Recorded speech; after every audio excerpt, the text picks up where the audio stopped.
All right, folks, I think I'm going to broach a topic that I purposefully avoid on this channel, and uh, frankly, I ignore it in my personal life, and that is polls. Because polls, I think, are such an opaque subject. On the one hand, methodology is often unclear. Motives are going to bias any one pollster towards one result or another. And I think that the media and the polling industry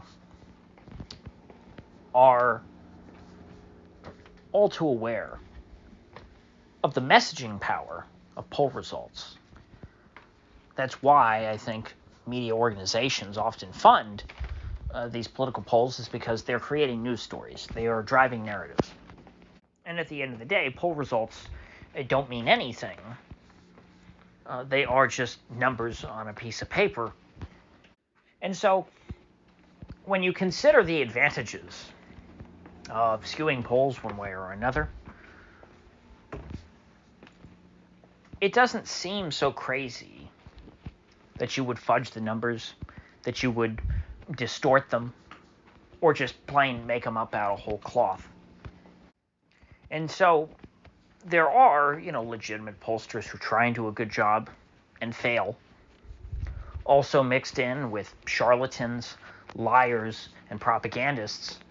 And generally the best answer we've gotten, is either you have some hack like Nate Silver, rank pollsters, or you have the Real Clear Politics average, which just takes all the polls, the openly fake or the overtly fake polls, the poorly crafted polls, as well as the good polls, throw them all together, average them out, and see what happens. And in terms of track record, the Real Clear Politics average often looks pretty good.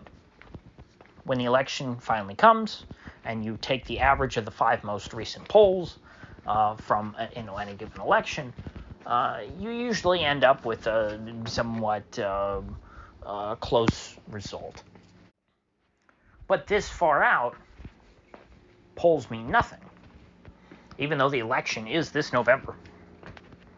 We're only a few months away from a presidential election. Doesn't feel like it to me. I don't feel the impact of it. It does not feel like an election year. The polls do not reflect what the ultimate result will be. But what they are doing right now is driving a narrative. And so far, that narrative that I've seen is that Donald Trump is doing quite well compared to 2020. I keep seeing all these great poll results for Donald Trump. And I look at who the pollsters are, and I say, gee, these don't seem to be groups that are just trying to blow smoke up Trump's ass and make him look good so that he'll pat them on the head. These are not, Republican groups saying, oh, everything's fine. Trump is winning by 10 points. It's not just that. You have the mainstream media polls, the liberal universities, all these different groups, oftentimes coming out with very favorable results for Donald Trump. I saw one today that was particularly stood out, that showed that Donald Trump was doing, exceedingly well with non-white voters. And whenever I see stuff like that, it's just too much of a red flag. Because yes, we are far away from Election Day, and I understand that the poll results of today are not going to be anything like the final results, but there is just no universe in which Donald Trump, is within 10 on, non-white voters. That isn't, depending on how you define, non-white. If we're going to go back to calling, the Irish and the Italians non-white, okay, maybe Trump has a chance of doing very well or even outright winning non-white voters. But if we're talking all of your illegal immigrants, the blacks, the Asians, Trump ain't doing well. He's going to get crushed. And it is ultimately crosstabs like this that produce the final result of saying, oh, Trump's up, 7 points in Pennsylvania or something. I don't know if there's actually a poll that says Trump is up 7 points in Pennsylvania. I'm just using that as an example. But, I keep seeing these swing state polls showing Trump way ahead. And I guarantee you, I don't quite understand the angle, but there's got to be some kind of agenda behind this. I don't mean to sound like a crazy conspiracy theorist, although there's very few things that you could say these days that would make you sound like a crazy conspiracy theorist, because in almost every case, the truth is far crazier than what we were theorizing about, 10 to 20 years ago. And so this is just sort of a preliminary heads up about something that I'm thinking. I want to lay down this marker so I can revisit this topic later, maybe when I figure something out, because I don't quite know the angle. I mean, you could say, people can argue either way, no matter what the poll results are, that, oh, that's a voter suppression poll. Either you have a poll that shows Trump is doing so bad, he has no chance of winning. Oh, that's a voter suppression poll, so the people are discouraged and they don't bother going out to vote. You could also take the other extreme, say, look, Donald Trump is doing so well, there's no way he could lose, and say, oh, that's a voter suppression poll. They're trying to make Republican voters get cocky so that they stay home. It's like, you got to pick one. It's kind of got to be one or the other, because if you're saying that it's true in both cases for Republican voters, that either extreme is going to discourage them from voting, well, wouldn't you say the exact same thing about Democrat voters? Wouldn't Democrat voters feel discouraged if they see, oh my God, the orange man is ahead by 8 points. There's no way we can win. No, obviously that would be discouraging. But perhaps the people behind this don't think that. Maybe they don't think that way. And so I really am interested to know what is the motivation behind this. Why are they getting these results? Even if they're genuine, because perhaps they're genuinely getting these results from their polls. What is so wrong with their polls that they're getting these results? Because we know this will not be the case on election day. You could say that perhaps that won't be the case because of the F word, because of that thing that's a felony in the United States. Fraud. I think I passed the YouTube censorship algorithm by saying it that way. And so even if these polls were accurate to actual public sentiment, we know that the election results are not going to do that. Either Trump is going to lose by a lot in these swing states, or it's going to be very, very close. The days of Donald Trump, winning Georgia by 8 to 10 points are long gone. There is too much wrong with that state, both in terms of the people that live there and the way that the elections are run, the people who run those elections. And then you go to states like Wisconsin, Michigan, Pennsylvania. They've been corrupted for a very, very long time. Certain powers have had a grip over those states, going back to the mid-20th century. And even if you think a tide is shifting, it hasn't happened yet. Things are not going the other way. We're not all of a sudden going to see Ohio and Iowa-like numbers in Wisconsin and Michigan.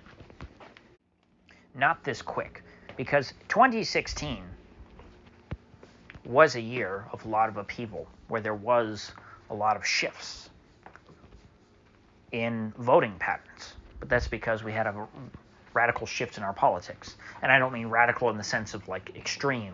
I mean radical in the sense of Trump was just a different animal from a Mitt Romney or a John McCain. And so his election led to very different results in different areas, doing better in certain areas, worse in other areas. But Trump 2016 to Trump 2024, this is not like a radical shift. These are going to be incremental shifts. 2020 was an incremental shift away from what 2016 was, and 2024 is going to be an incremental shift away from what 2020 was, whether that's in Trump's favor or against Trump. Things are going to be different. But we're not going to have a completely new political reality. We're not going to have some sort of electoral revolution where a bunch of formerly blue states flip red and a bunch of formerly red states flip blue or something, a realignment. There's not going to be a realignment when you've run the same candidate three cycles in a row.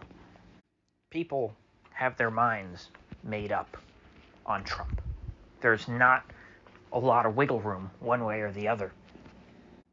It's not like Trump is going to go from being up 8 in a place like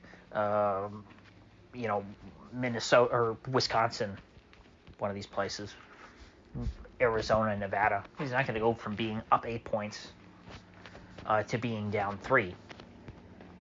People are not changing their opinions like that.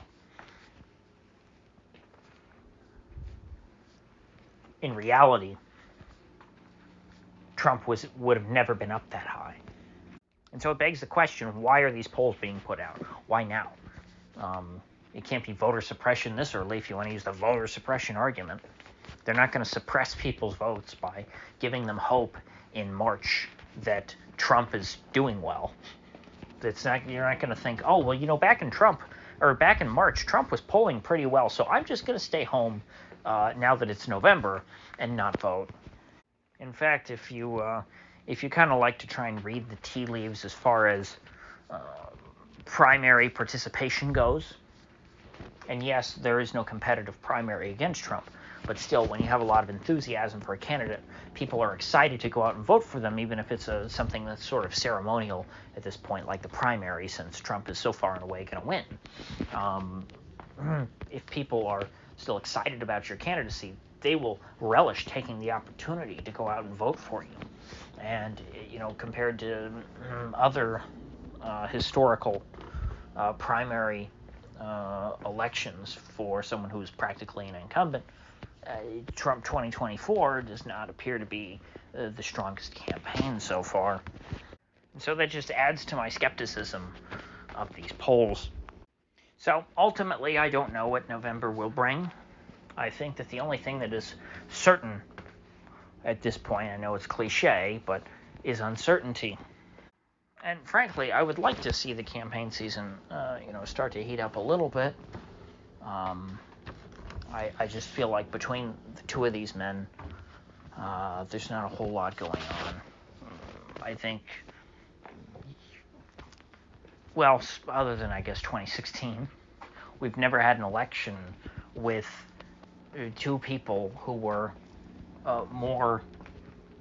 who people were less split on.